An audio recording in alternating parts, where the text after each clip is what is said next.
আপনি গাছের আগায়ও থাকবেন, গোড়ায়ও থাকবেন, তাকে তো আর যাই হোক লেভেল প্লেইং ফিল্ড বলা যাবে না। বলে একটা মূলো লাল টকটকে মূলো ঝুলিয়ে দিয়েছেন, আবার কেউ বলছেন না আগামী জুনে, আবার কেউ বলছেন না জানুয়ারিতে, তারপর আবার কেউ বলছেন না 2027-এ। এই জন্যে it's like almost chasing the chimera. আমাদের মাননীয় তথ্য উপদেষ্টা এবং সমন্বয়ক 5 অগাস্টের বিপ্লবের অন্যতম রূপকার নাহিদ, যিনি শারীরিকভাবে নির্যাতনের শিকার হয়েছিলেন, এবং আমার এখনো মনে আছে খবরের কাগজ দিয়ে তিনি তার ক্ষত চিহ্নগুলো ঢেকে রেখেছিলেন যখন তাদের বাধ্য করা হয়েছিল এক ধরনের কনফেশনাল স্টেটমেন্ট প্রদানের জন্য ডিবি হারুনের দপ্তর থেকে।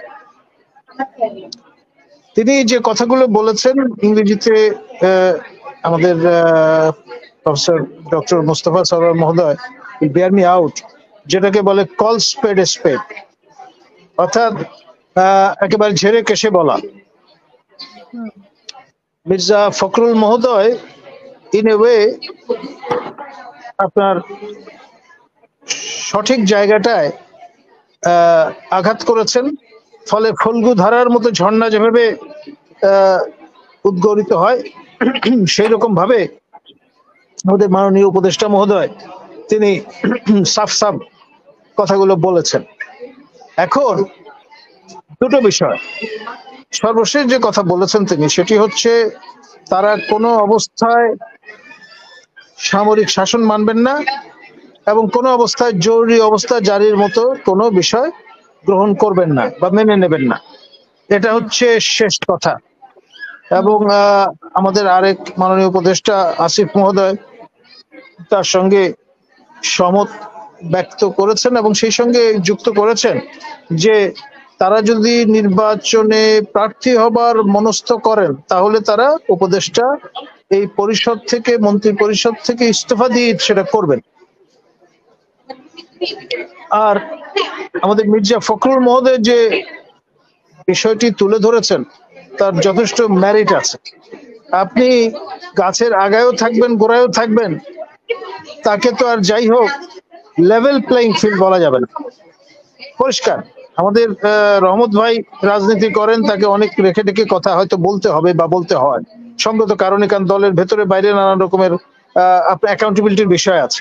তা আমাদের তো খোলামেলা কথা বলার যে স্কোপ আছে, সেই জন্য আমি বলছি এখানে আপনি যখনই একটি দল তৈরির প্রক্রিয়ার মধ্যে থাকেন, এবং অবভিয়াস স্পষ্ট বিএনপি হয়তো রেখে রেখে বলছে আমাদের তো সেদিক থেকে কোনো সমস্যা নেই, নো অ্যাক্স টু গ্রাইন্ড, আমরা কোনো পার্টি না।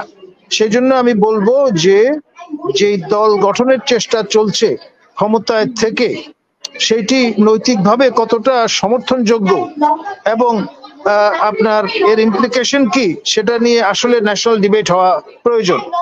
সুতরাং এখন যে অবস্থাটা সেটা হচ্ছে এই যে নানান অজুহাতে সংস্কারের নামে এটা ওটা বলে সময় গেইন করা হচ্ছে, আর এই গেইন কার সুবিধার জন্য, যাতে নতুন দল গঠন করা যায়। এবং কেউ বলছেন এই বছরের ডিসেম্বরে বলে একটা মূলো লাল টকটকে মূলো ঝুলিয়ে দিয়েছেন, আবার কেউ বলছেন না আগামী জুনে, আবার কেউ বলছেন না জানুয়ারিতে, তারপর আবার কেউ বলছেন না 2027-এ। এই জন্যে it's like almost chasing the chimera, অর্থাৎ মরীচিকার পেছনে ছোটা মতো একটা বিষয় হয়ে দাঁড়িয়েছে ত্রয়োদশ সংসদ নির্বাচন। এবং সেই জন্যে সময় এসছে সবচাইতে বড় স্টেক হোল্ডার হিসেবে কথা বলার, এবং সেটি কিন্তু আমাদের মির্জা ফখরুল মহোদয় ঝেড়ে কেশে বলে দিয়েছেন। এবং আমি মনে করি তিনি যথার্থ রাজনীতিবিদ সুলভ কথাই বলেছেন। এক,